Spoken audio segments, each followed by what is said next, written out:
High প্রিয় শিক্ষার্থীরা, আসসালামু আলাইকুম। আশা করি সবাই ভালো আছো। আজকে আমি চলে আসলাম নতুন পর্বে। আমি এ পর্বে আলোচনা করব অধ্যায় 12 সময়ের অঙ্ক 136 পৃষ্ঠার অঙ্ক নিয়ে। তো তোমরা ক্লাসটি প্রথম থেকে শেষ পর্যন্ত মনোযোগ দিয়ে দেখবা। আমি আশা করি তোমরা সহজে অঙ্কগুলো বুঝতে পারবা। আর আমার চ্যানেলে যারা নতুন তারা অবশ্যই চ্যানেলটি সাবস্ক্রাইব করে দিবা এবং ভিডিও ভালো লাগলে ভিডিও শেষে অবশ্যই একটি লাইক করে দিবে।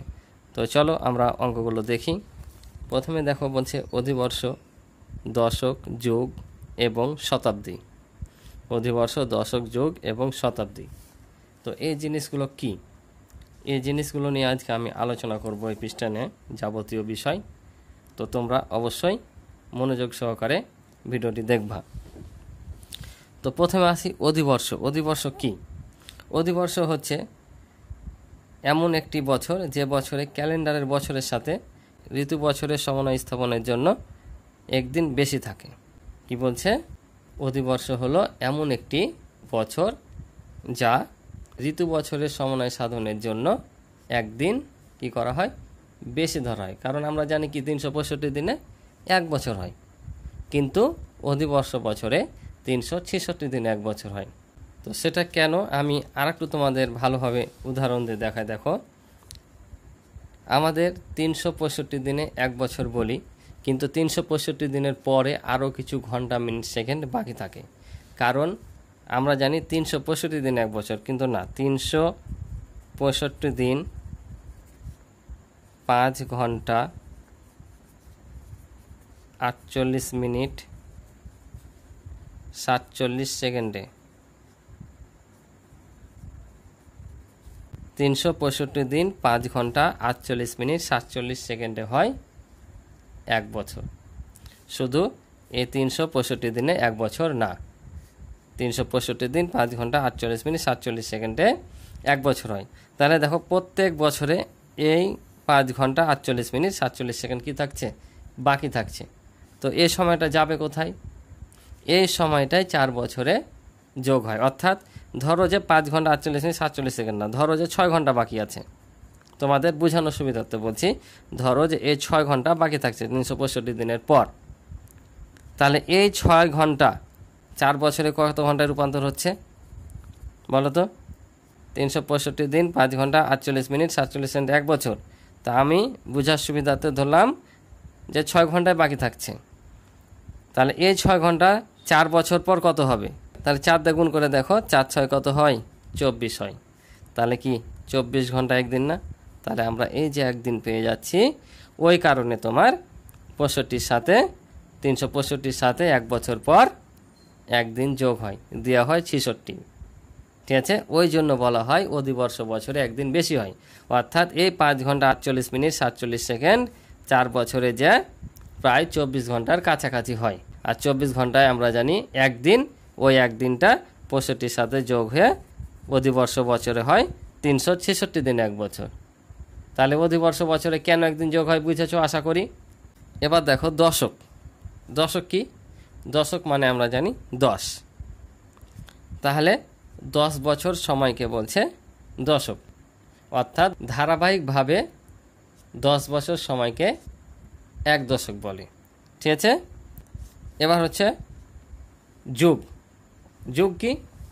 ধারাবাহিকভাবে 12 বছর সময়কে বলে এক যুগ। কি বললাম? ধারাবাহিকভাবে 12 বছর সময়কে বলছে এক যুগ। আবার বলছে শতাব্দী। তাহলে শতাব্দী কি? শতাব্দী মানে হচ্ছে শত, আর শত মানে হচ্ছে 100।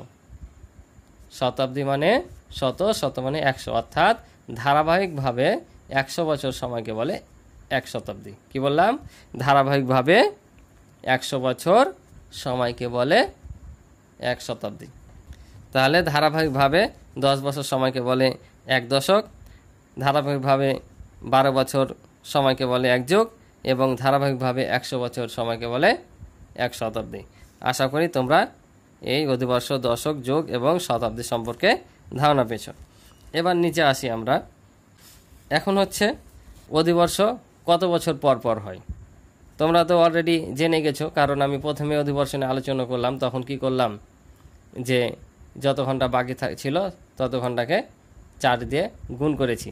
প্রায় 24 ঘন্টার কাছাকাছি হওয়ার কারণে একদিন ধরা হয়েছে, তাই অধিবর্ষ বছরে 366 দিন এক বছর হয়। তার মানে বুঝে গেছো যে 4 বছর পর পর অধিবর্ষ হয়। কিন্তু 4 বছর পর পর হয় কোন বছরগুলোতে হয় এটা জানার বিষয়, যে প্রতি 4 বছর পর পর হয়, কিন্তু কোন বছরগুলো অধিবর্ষ হবে। হ্যাঁ, এটা জানার একটা সহজ টেকনিক আছে, সেটা হচ্ছে যে বছরগুলোকে তোমার 4 দ্বারা ভাগ করা যাবে সে বছরগুলো অধিবর্ষ বছর। কি বললাম? যে বছরগুলোকে 4 দ্বারা ভাগ করলে নিঃশেষে বিভাজ্য হবে, অর্থাৎ কোনো ভাগশেষ থাকবে না, সেগুলো হচ্ছে অধিবর্ষ বছর। ঠিক আছে? কিন্তু আবার এখানে একটা বিষয় আছে, যদি কোনো বছরের শেষে 2টি শূন্য থাকে, কোনো বছরের শেষে যদি 2টি শূন্য থাকে, তাহলে সেটা 4 দ্বারা বিভাজ্য হলেই শুধু অধিবর্ষ হবে না। কি বললাম? যে বছরগুলো শেষে 2টা শূন্য থাকবে সেগুলো 4 দ্বারা বিভাজ্য হলেও অধিবর্ষ বছর হবে না, সেগুলোকে ভাগ করতে হবে 400 দ্বারা। সেগুলো যদি 400 দিয়ে ভাগ করলে নিঃশেষে বিভাজ্য হয়, তবেই সেগুলো অধিবর্ষ বছর হবে, না হয় হবে না। ঠিক আছে? তাহলে নর্মালি যে বছরগুলো শেষে 2টা শূন্য থাকবে, এই যে যেমন দেখতে পাচ্ছ 2000 সালটার 2টা শূন্য আছে, এই সালটা যদি 400 দ্বারা নিঃশেষে বিভাজ্য হয় তাহলে অধিবর্ষ হবে, না হলে হবে না। আর বাকি যেগুলো আছে সেগুলো 4 দ্বারা, শুধু ডাবল শূন্যগুলো 400 দ্বারা, আর যেগুলো ডাবল শূন্য না থাকবে, যেমন এই যেগুলোর শূন্য নাই, ডাবল শূন্য নাই, এটা যেমন একটা শূন্য, এই অঙ্কগুলোর ক্ষেত্রে নর্মালি 4 দ্বারা বিভাজ্য হলেই সেটা অধিবর্ষ বছর হবে। ঠিক আছে? তাহলে তোমরা এবার বুঝেছো যে অধিবর্ষ বছর কীভাবে বের করবা। তো চলো আমরা এখন তাহলে আমরা অঙ্কগুলো দেখি। তো এখানে 1 নম্বর অঙ্ক দেখো, প্রথমে বলছে যে 18 সাল, 1900 সাল এবং 2000 সাল অধিবর্ষ ছিল কিনা তা সহপাঠীদের সাথে আলোচনা করি। অর্থাৎ তোমরাকে আলোচনা করার কথা বলা হয়েছে যে এগুলো অধিবর্ষ বছর কিনা। তাহলে অধিবর্ষ বছর কিনা কীভাবে জানবা? হয় 4 দ্বারা, না 400 দ্বারা ভাগ করতে হবে। তো 400 দ্বারা কোনগুলো? যেগুলো শেষে ডাবল শূন্য থাকবে, আর যেগুলো শেষে ডাবল শূন্য না থাকবে সেগুলো 4 দ্বারা ভাগ করতে হবে। তো এখানে দেখো প্রত্যেকটাই সালই হচ্ছে ডাবল শূন্য, অর্থাৎ এগুলো আমাদের কীভাবে ভাগ করতে হবে? 400 দ্বারা ভাগ করতে হবে। এই যে একটা উদাহরণ দিয়ে দিয়েছে যে দেখো এটা 400 দ্বারা নিঃশেষে বিভাজ্য হয়নি, শেষে ভাগশেষ থেকে গেছে, তার মানে এটা অধিবর্ষ বছর নয়। ঠিক আছে? তার মানে এটা অধিবর্ষ বছর নয়। ঠিক আছে? তো চলো আমরা পরের দুইটা বের করে দেখি যে এগুলো অধিবর্ষ বছর না অধিবর্ষ বছর নয়। তো চলো দেখি। তাহলে দেখো আমরা এখন ভাগ করি এখানে। তো এখানে ভাজক যত থাকে ভাজ্য ততক্ষণ নিতে হয়। তো যদি কম হয় তখন আর এক ঘর বেশি নিতে হয়। এখানে 3 ঘর আছে, 3 ঘর নিলে কমে যাচ্ছে, তাহলে আমাদের কত নিতে হবে? 4 ঘর নিতে হবে। তাহলে 4কে কত দিয়ে গুণ করলে 1900 পাবো। তাহলে আমরা এখানে 2টা শূন্য যেহেতু আছে, শুধু 4কে কত দিয়ে গুণ করলে 19 হবে, আমরা মিলাই। তো 4 4 16, 4 5 20, 20 নিলে বেশি হয়ে যাবে, তাহলে 4 দিয়ে নেব। তাহলে 4 4 হবে 16। ঠিক আছে? তাহলে আমরা এটাকে 4 দিয়ে গুণ করি। 4টা কোথায় বসবে? আমরা এই ভাগের নিয়মে যত ঘর নিব প্রথমে তার শেষ ঘর দিয়ে বসবে। ঠিক আছে? তাহলে আমরা এখানে 4 ঘর নিয়েছি, তাহলে এই 4টা বসবে এখানে। এগুলোতে যদি বসাও তাহলে কিন্তু ভুল হয়ে যাবে। সব সময় যত ঘর নিবা তার শেষ অঙ্কের উপর দিবা, তারপর যা থাকবে বসাবা। এখন যদি বাদ দিই 0 0, 9 থেকে 6 বাদ দিলে 3, তাহলে দেখো এটা কি নিঃশেষে বিভাজ্য হয়েছে? নিঃশেষ বিভাজ্য হয়নি। তাহলে এটি অধিবর্ষ না অধিবর্ষ না? অধিবর্ষ নয়। তাহলে নিয়ে দেবো অতএব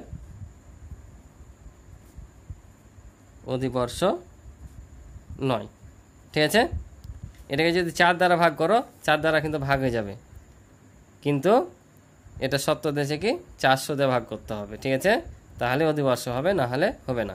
তাহলে এটা 400 দ্বারা নিঃশেষে বিভাজ্য না, তাই এটা অধিবর্ষ নয়। এটা দেখি। তো এটাও 4 ঘর নিতে হবে। তাহলে দেখো 400কে যদি আমরা 5 দিয়ে গুণ করি, 4 5 হয় 20, তার মানে এটা মিলে যাচ্ছে। দেখো 5 দিয়ে যদি গুণ করি, 4 5 20, আর এই 2টা শূন্য বসে যাবে। তাহলে দেখো ভাগশেষ কি? 0, তার মানে এটা কি? অধিবর্ষ। তাহলে অতএব অধিবর্ষ। ঠিক আছে? এই ছিল আমাদের কোনো সালের শেষে যদি 2টা শূন্য থাকে তাহলে অধিবর্ষ বের করার নিয়ম, 400 দিয়ে ভাগ। এবার দেখো নিচে বলছে অধিবর্ষের ফেব্রুয়ারি মাসে 29 দিন থাকে, যা অন্যান্য বছরের 28 দিনের চেয়েও একদিন বেশি। আর তাই ওই বছরের মোট দিন সংখ্যা 366 দিন। তার মানে কি বলছে, ওই যে বললাম না যে 365 দিনে এক বছর, তাহলে অধিবর্ষ বছরে একদিন বেশি ধরা হয়। সেটা কোন মাসে ধরা হয় তাহলে?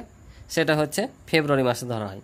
ফেব্রুয়ারি মাস নর্মালি 28 দিনে এক মাস হয়। ফেব্রুয়ারি মাস কত দিনে? এমনি সাধারণভাবেই 28 দিনে এক মাস হয়। শুধুমাত্র অধিবর্ষ বছরে 29 দিনে এক মাস হয়। ওই 4 বছর পর পর ফেব্রুয়ারি মাস 29 দিনে হয়। তা না হলে নর্মালিভাবে 28 দিনে থাকে। শুধুমাত্র অধিবর্ষ বছরেই 29 দিনে হয়। ঠিক আছে?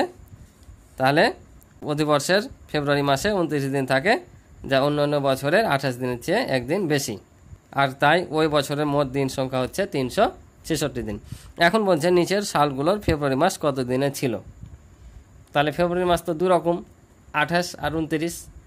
তাহলে নর্মালি 28 আর অধিবর্ষ বছরে 29। তাহলে এখন আমাদের এগুলো বের করতে হবে কোন বছরটা, কোন সালটা অধিবর্ষ ছিল।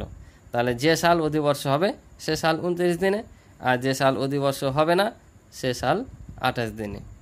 বুঝেছ? তো চলো আমরা এগুলো বের করি যে কোন বছরটা অধিবর্ষ আর কোন বছরটা অধিবর্ষ নয়। তাহলে আমরা পেয়ে যাব ফেব্রুয়ারি মাস কোন বছরে কত দিনে ছিল। তো চলো আমরা অঙ্কগুলো করি। তাহলে দেখো, এখন আমরা এই সালটাকে 4 দ্বারা ভাগ করব। যদি নিঃশেষে বিভাজ্য হয় তাহলে অধিবর্ষ অর্থাৎ 29 দিনে ফেব্রুয়ারি মাস হবে। আর যদি নিঃশেষে বিভাজ্য না হয়, ভাগশেষ থেকে যায়, তাহলে 28 দিনে ফেব্রুয়ারি মাস হবে। ঠিক আছে? তো চলো ভাগ করি। তাহলে এখানে আমরা নিব কত? 2 ঘর। তাহলে 4 4 16, বাদ দিলে হবে 9 থেকে 6 বাদ দিলে 3। তাহলে আমরা 4টা কোথায় বসাবো? যেহেতু 2 অঙ্ক নিয়েছি তাই এই শেষ অঙ্কে বসাবো। ঠিক আছে? তারপর 1 নামবে, তাহলে 4 7 28, 31 থেকে 28 বাদ দিলে হয় 3। 8 নামবে, 4 নাম 36। তাহলে দেখো ভাগশেষ থেকে যাচ্ছে। তাহলে এটা কি অধিবর্ষ? এটা অধিবর্ষ নয়। তাহলে এটা কত দিনে মাস হবে? 28 দিনে। তো আমাকে একটু এখানে লিখতে হবে। তাহলে দেখো আমাদের এই কথাটুকু লিখতে হবে যে সালটি অধিবর্ষ নয়, অতএব ফেব্রুয়ারি মাস 28 দিনে ছিল। অধিবর্ষ হলে 29 দিন হতো। তো চলো পরেরটা আমরা করে দেখি। তো দেখো এটাও ভাগ করি। তাহলে কত হবে? 4 4 16, এখানে 4, আবারও 3, আবারও 3 নামবে 8, 4 নাম 36, 2 নামবে 4, তাহলে 4 6 কত হয়? 24। তাহলে দেখো নিঃশেষে বিভাজ্য। তাহলে এটা কি বছর? এটা হচ্ছে অধিবর্ষ বছর। তাহলে কত দিনে মাস হবে? 29 দিনে মাস হবে।